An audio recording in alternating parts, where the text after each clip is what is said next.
नमस्कार दोस्तों, आपका एक और नए वीडियो में स्वागत है। आज हम बात करेंगे हिंदी का एक बेहद इम्पोर्टेंट टॉपिक जिसका नाम है क्रिया। उसकी आज इस वीडियो में कंप्लीट बात करेंगे और मैं जो ये क्रिया टॉपिक है इसको इस वीडियो में कंप्लीट करवा दूंगा। तो ठीक है पूरा। और वीडियो के लास्ट में आपके क्रिया से संबंधित इम्पोर्टेंट प्रश्न भी है जिसके आप जो उत्तर हैं वो आप कमेंट बॉक्स में दे देना। तो चलिए वीडियो की शुरुआत करते हैं। उससे पहले आप वीडियो पर नए हैं, वीडियो को लाइक करें, चैनल को सब्सक्राइब करें ताकि आने वाली हर अपडेट, हर वीडियो आप तक पहुंच जाए। तो चलिए वीडियो की शुरुआत करते हैं। पहले हम बात करते हैं क्रिया की परिभाषा। क्रिया की परिभाषा जो है, क्रिया की परिभाषा, क्रिया कहते किसको है उसकी बात करेंगे। तो देखिए क्रिया की परिभाषा क्या है। जो शब्द किसी कार्य के होने या फिर कार्य के करने या होने का बोध कराते हैं उन्हें क्रिया कहते हैं। मुख्यतः क्रिया के कितने भेद होते हैं? दो भेद होते हैं, अकर्मक क्रिया और सकर्मक क्रिया।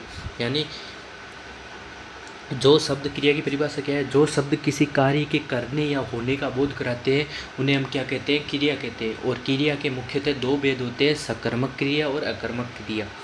ठीक है, अब हम बात करते हैं एक एक जो क्रिया के प्रकार है हम लेते हैं यहाँ पे। पहले है आपके अकर्मक क्रिया। ठीक है, अकर्मक क्रिया में हम बात करते हैं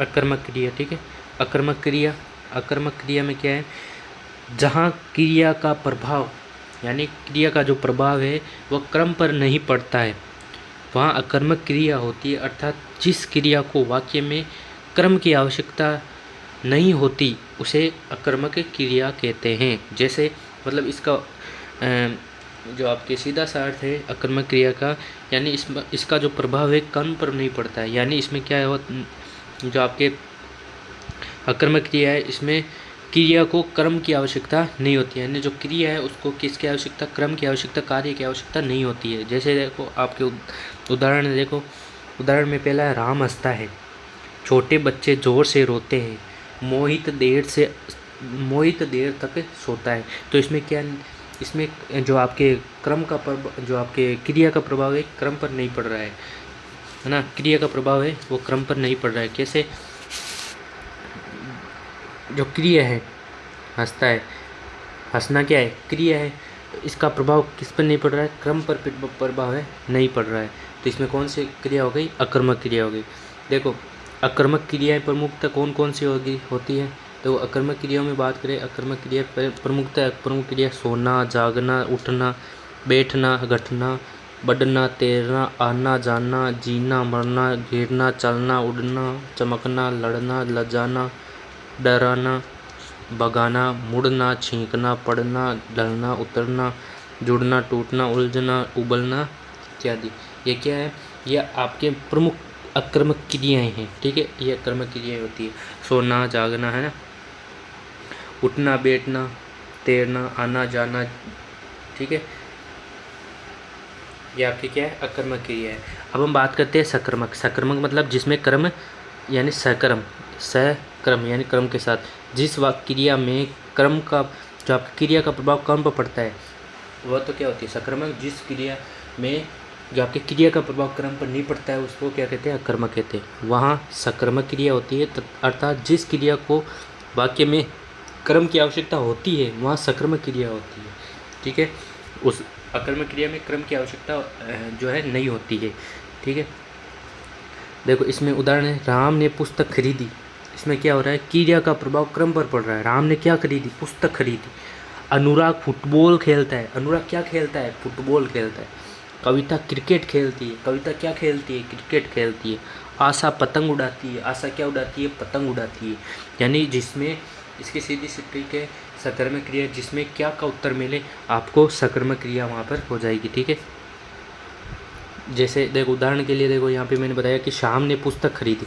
अब यहाँ पे आप क्या लगा के उत्तर, आपको इससे प्रश्न पूछो कि श्याम ने क्या खरीदी, तो उत्तर निकल के आ रहा है पुस्तक खरीदी। ठीक है, तो यहाँ पे क्या हो जाएगा? सकर्मक क्रिया हो जाएगा। ठीक है, यहाँ पे आप देख सकते हो सकर्मक क्रिया प्रमुखतः पढ़ना, लिखना, खाना, पीना, लेना देना, खेलना, गाना, काटना, कोसना, खोलना, चुनना, बुनना, समझाना, मानना, रंगना, देखना, करना, रंगना, आपके रखना, जमाना, जड़ना, कमाना, तोड़ना, कहना, तोड़ना, मोड़ना, जोड़ना, आपके पकाना, हटाना, लड़ाना, दुहना और बोलना। ये क्या है? प्रमुखतः सकर्मक क्रियाएं हैं। यहाँ पे आप नोट लगा के याद रखना। नोट क्रिया से पहले क्या लगा के, देखो मैंने आपको बताया था वही यहाँ पे इसने बता दिया है, ठीक है। क्रिया से पहले क्या लगा कर प्रश्न करने पर अगर वाक्य में उत्तर मिलता है तो वहाँ पर क्या होती है? वहाँ पे वेरी वेरी इंपॉर्टेंट सकर्मक क्रिया होती है। और अगर उत्तर नहीं मिलता है तो वहाँ पर क्या होती है? अकर्मक क्रिया होती है। यह वेरी वेरी इंपॉर्टेंट है, ठीक है। वेरी वेरी इंपॉर्टेंट जो आपके नोट है इसको याद रखना।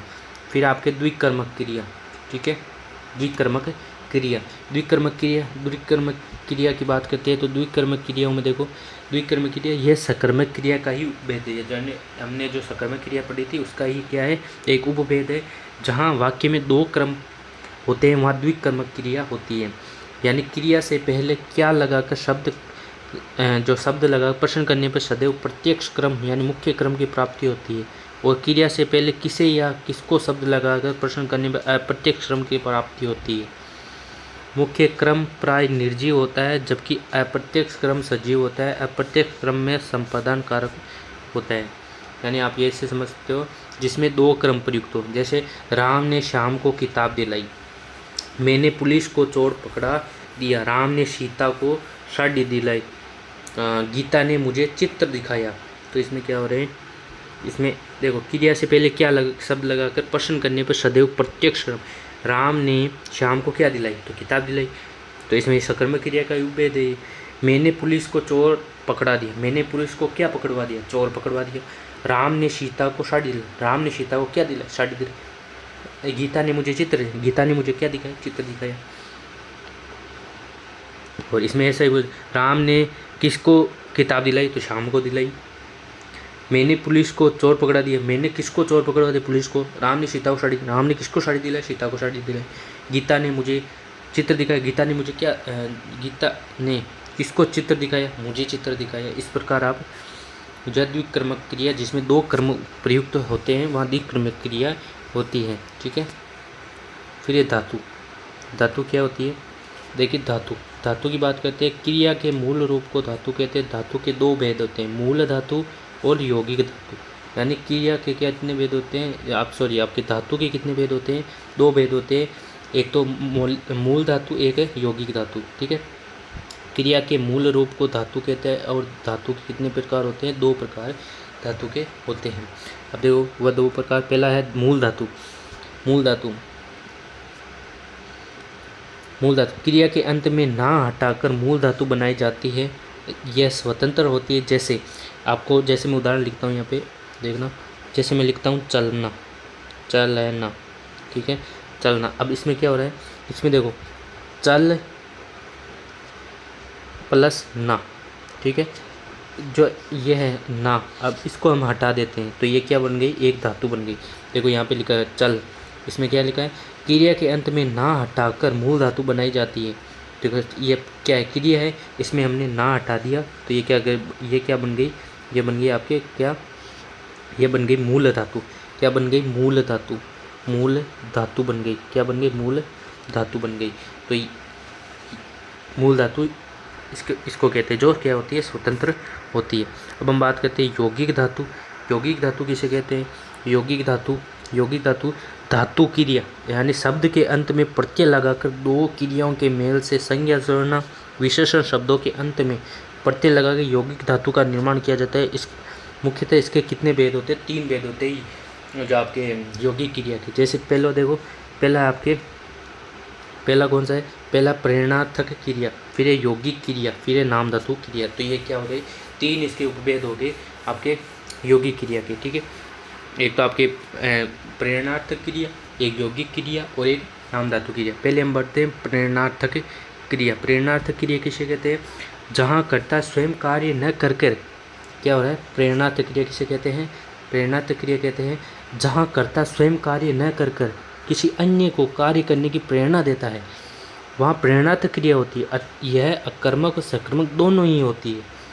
इसे व्युत्पन्न धातु भी कहा जाता है। धातु शब्द के अंत में आना या आ व वाना या वाह प्रत्यय लगा प्रेरणात्मक क्रिया का निर्माण किया जाता है। जैसे इसमें मैंने बताया कि इसमें क्या होती है, खुद काम नहीं होता है और अन्य कार्य को कार्य करने की क्रिया दी जाती है, प्रेरणा की दी जाती है। जैसे मोहन ने नाई से बाल कटवाए, नौकर ने मालिक से पत्र लिखवाई। यानी मोहन खुद कार्य न करके दूसरों को कार्य करने की क्या दी जाती है, प्रेरणा दी जाती है। नौकर ने मालिक से पत्र लिखवाए, यानी खुद काम नहीं कर रहा है, नौकर काम कर रहा है, तो क्या कर रहा है, इसमें प्रेरणात्मक क्रिया हो जाती है। ठीक है, और ये सकर्मक और अकर्मक दोनों ही होती है। ठीक है, इसे व्युत्पन्न धातु भी कहते हैं। प्रथम प्रेरणात्मक क्रिया का निर्माण धातु के अंत में आना प्रत्यय लगाकर किया जाता है, जैसे चलना, पढ़ना, लिखना। ठीक है, और द्वितीय प्रेरणात्मक क्रिया का निर्माण धातु के अंत में वाना प्रत्यय लगा किया जाता है, जैसे चलवाना, पढ़वाना, लिखवाना, कटवाना। ठीक है, डरावना। इस प्रकार जब प्रेरणात्मक क्रिया है वो बनती है। ठीक है, फिर हम पढ़ते हैं यौगिक क्रिया। दो क्रियाओं के मेल से बनी क्रिया को यौगिक क्रिया कहते हैं। इसे सम्मिश्रण धातु भी कहते हैं।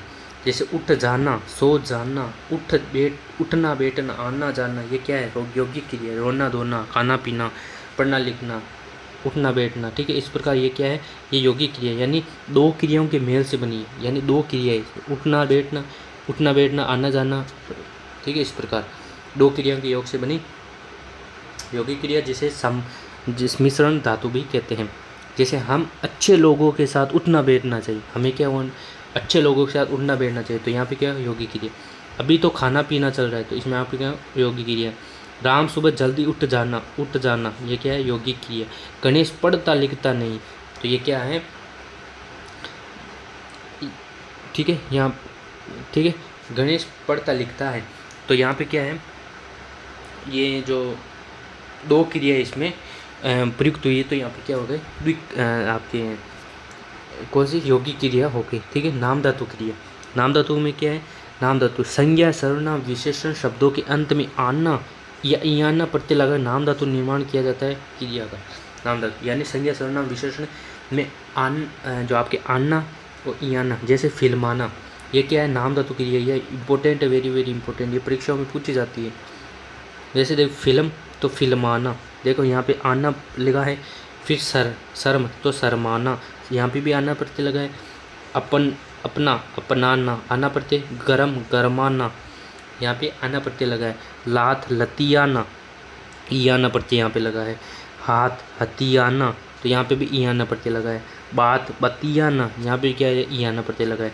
गाली, गरियाना, यहाँ भी क्या है, ईयाना प्रत्यय लगा है। यानी संज्ञा सर्वनाम विशेषण शब्दों के अंत में आना इयाना प्रत्यय लगाकर जो आपके नाम धातु क्रिया का निर्माण किया जाता है। और जो इसमें देखो, ये आपके उदाहरण भी मैंने आपको यहाँ पे समझा दिए।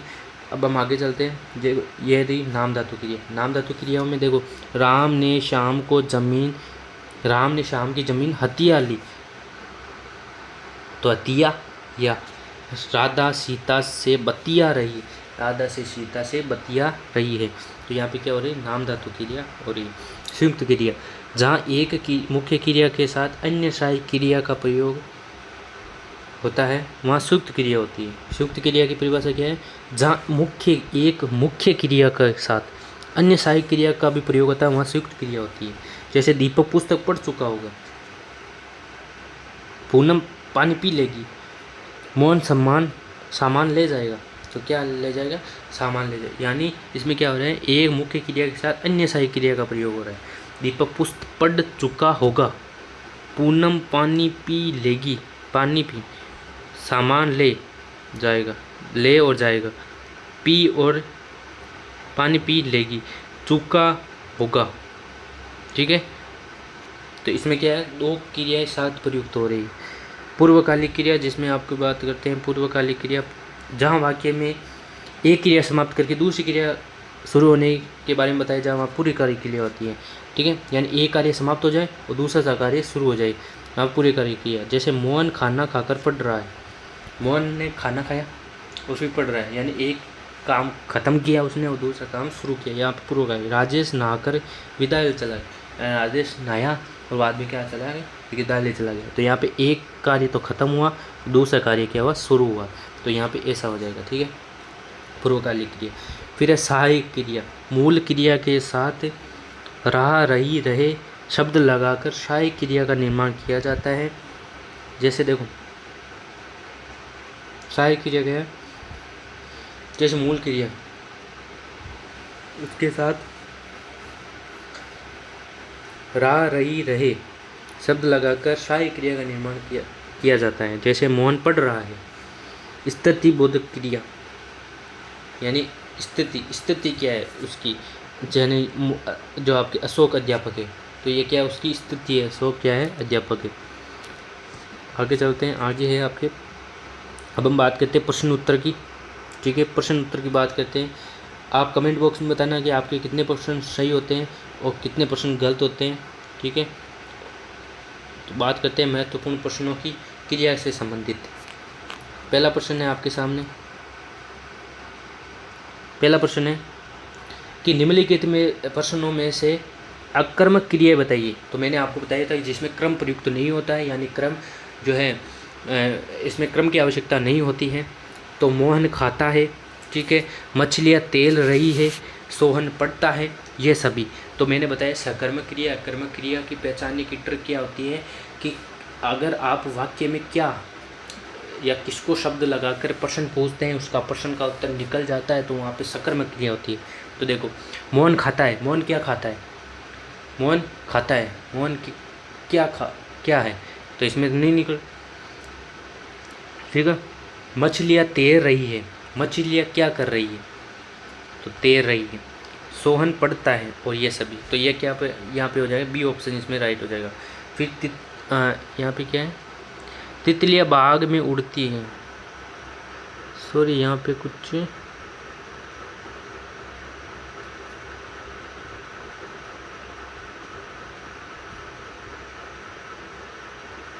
अच्छा, ये एक पर्सन है, इसके जो आपके ऑप्शन है ये आपके दूसरा प्रश्न, तितलियाँ बाग में उड़ती है, यहाँ पे हमें क्या बताना है, अक्रमिक क्रिया ही बताना है कि जो तितलियाँ बाग में उड़ती है, यहाँ पे अक्रमिक क्रिया बताइए कौन सी है। तितलियाँ बाग में उड़ती हैं, सोहन फसल काटता है, मोहन पानी पीता है और ये सभी, तो इसमें कौन सी हो जाएगी, अक्रमिक क्रिया आपको बताना है। तो तितलियाँ बाग में उड़ती है, सोहन फसल काटता है, तो इसमें अगला में आपके कौन सा उत्तर हो जाएगा, इसमें अकर्मक क्रिया आपको बतानी है, तो इसमें कौन सा हो जाएगा, ये ऑप्शन ए ऑप्शन इसमें राइट है।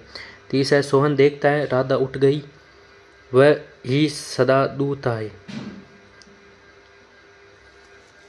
तो इसमें कौन सा हो जाएगा, बे ऑप्शन इसमें राइट हो जाएगा, बे ऑप्शन, ठीक है। आगे चलते हैं, आशा प्रतिदिन दौड़ती है, राधा टीवी देखती है, मोहन दीवार रंगता है, ये सभी। तो अकर्मक क्रिया बताइए, तो अकर्मक क्रिया इसमें कौन सी हो जाएगी, इसमें हो जाएगी आपके जो ए ऑप्शन है इसमें आपके राइट हो जाएगा। फिर पांचवा, रोहन आता है, सीता स्वेटर बुनती है, वह दिन भर खाता रहा, ये सभी। तो इसमें कौन सी आक्रामक क्रिया है, ठीक है।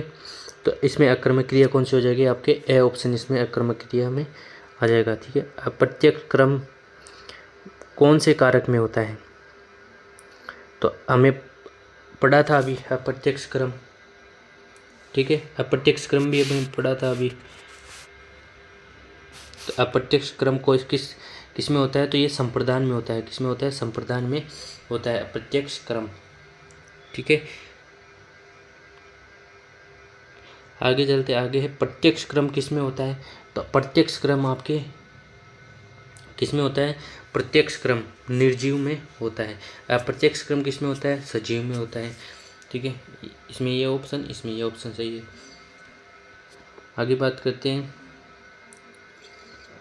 माता ने बालक को वस्त्र पहनाए, वाक्य में कौन सी क्रिया है, तो माता ने क्या करवाई, बालक को वस्त्र पहनाए, इसमें क्या है, माता ने बालक को वस्त्र पहनाए, इसमें क्या हो रहा है, द्विकर्मक क्रिया इसमें है, कौन से है, द्विकर्मक क्रिया इसमें है, यानी इसमें दो कर्म प्रयुक्त हुए हैं। मैं अनुराग को पत्र अवश्य लिखूंगी, इस वाक्य में कौन सी क्रिया है? इसमें कौन सी? मैं अनुराग को पत्र अवश्य लिखूंगी, इसमें कौन सी क्रिया है? इसमें भी द्विकर्मक क्रिया आपकी हो जाएगी। ठीक है, द्विकर्मक क्रिया में कौन सी क्रिया का उपभेद है? तो द्विकर्मक क्रिया आपकी किसमें? सकर्मक क्रिया का ही एक उपभेद है। प्रेरणार्थक क्रिया शब्दों का निर्माण किससे होता है? तो प्रेरणार्थक क्रिया हमने पढ़ी थी, प्रेरणार्थक क्रिया जिसमें क्या होता है? शब्दों का निर्माण किससे होता है? संज्ञा से होता है, सर्वनाम से होता है, विशेषण से होता है या क्रिया से होता है? तो किससे होता है? क्रिया से होता है प्रेरणार्थक क्रिया का निर्माण। ठीक है, क्रिया से। ठीक है, याना प्रत्यय लगाकर या याना प्रत्यय के योग से कौन सी क्रिया का निर्माण किया जा सकता है? याना, तो इसमें कौन सी हमने पढ़ी थी? कौन सी? नाम धातु क्रिया। क्रिया शब्दों के अंत में आना प्रत्यय लगा कौन सी क्रिया का निर्माण किया जाता है? तो आना प्रत्यय लगाकर कौन सी क्रिया का निर्माण किया जाता है? तो इसमें कौन सा हो जाएगा? हमने पढ़ा था प्रेरणार्थक, द्विकर्मक, नाम धातु या योगी। तो इसमें आना प्रत्यय लगाकर प्रेरणार्थक क्रिया का निर्माण किया जाता है। आगे चलते हैं। आगे क्रिया शब्द के अंत में वाना प्रत्यय लगाकर कौन सी क्रिया का निर्माण किया जा सकता है? तो वाना प्रत्यय लगाकर आपके आना या वाना प्रत्यय लगाकर प्रेरणार्थक क्रिया का निर्माण किया जाता है। आगे चलते हैं। आगे हैं आपके कौन से प्रश्न की बात करते हैं।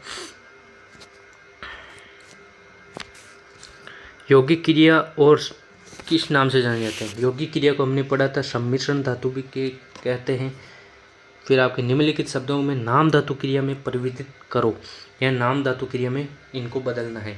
तो फिल्म, तो हमने पढ़ा था फिल्म, फिल्माना, आना या इयाना प्रत्यय लगाकर किसका प्रयोग किया जाता है? किस क्रिया का निर्माण किया जाता है? तो हमने पढ़ा था ना, जो आपके नाम धातु क्रिया का। तो फिल्म, फिल्म में आना प्रत्यय लगाओ तो फिल्माना हो जाएगा।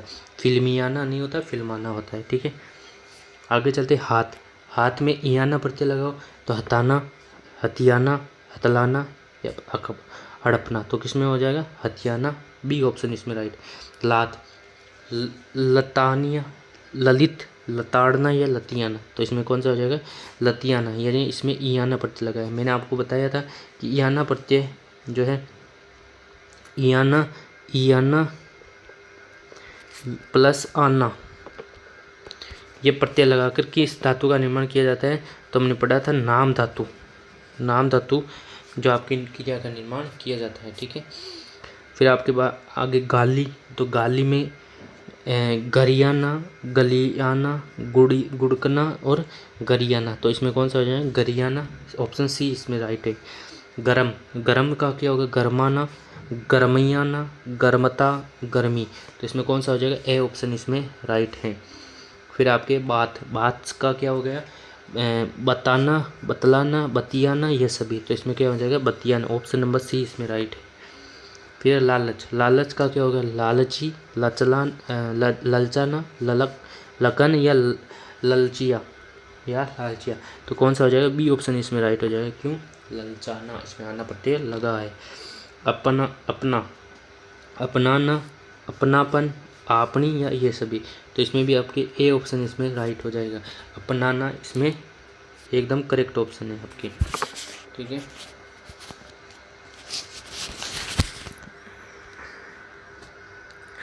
फिर आपके निम्नलिखित शब्दों में प्रेरणार्थ क्रिया छाटिए, यानी हमने पढ़ा था, अभी क्या पढ़ा था कि प्रेरणार्थ क्रिया कौन सी होती है?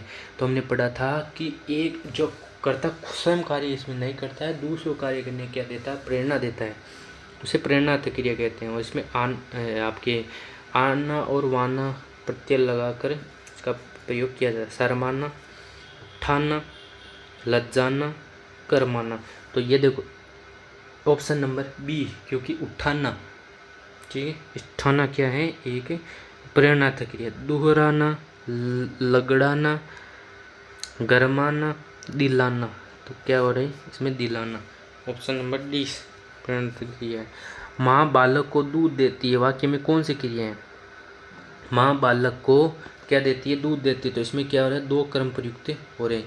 द्विकर्मक नियम पढ़ा था, जो ये सकर्मक क्रिया का क्या होती है? एक उपभेद होती है। यहाँ वाक्य में दो क्रम प्रयुक्त होते हैं। ठीक है। तो दो क्रम प्रयुक्त हो तो वहाँ पे क्या होता है, आपके द्विकर्मक क्रिया होती है।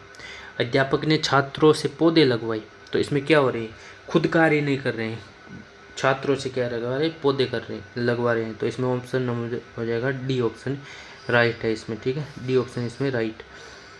मोहन चित्र बना रहा है, वाक्य में कौन सी क्रिया है, मोहन क्या बना रहा है, चित्र बना रहा है। तो हमने कहा था आपको इस वीडियो में कि क्या लगाकर प्रश्न करें, अगर उत्तर निकलता है तो वहाँ पर सक्रमक क्रिया, अगर जो उत्तर नहीं निकलता है वहाँ पर अक्रमक क्रिया। तो यहाँ पे चित्र बना रहा है, तो इसमें देखो प्रश्न पूछो इसे मोहन क्या बना रहा है, तो उत्तर निकल रहा है क्या, चित्र बना रहा है।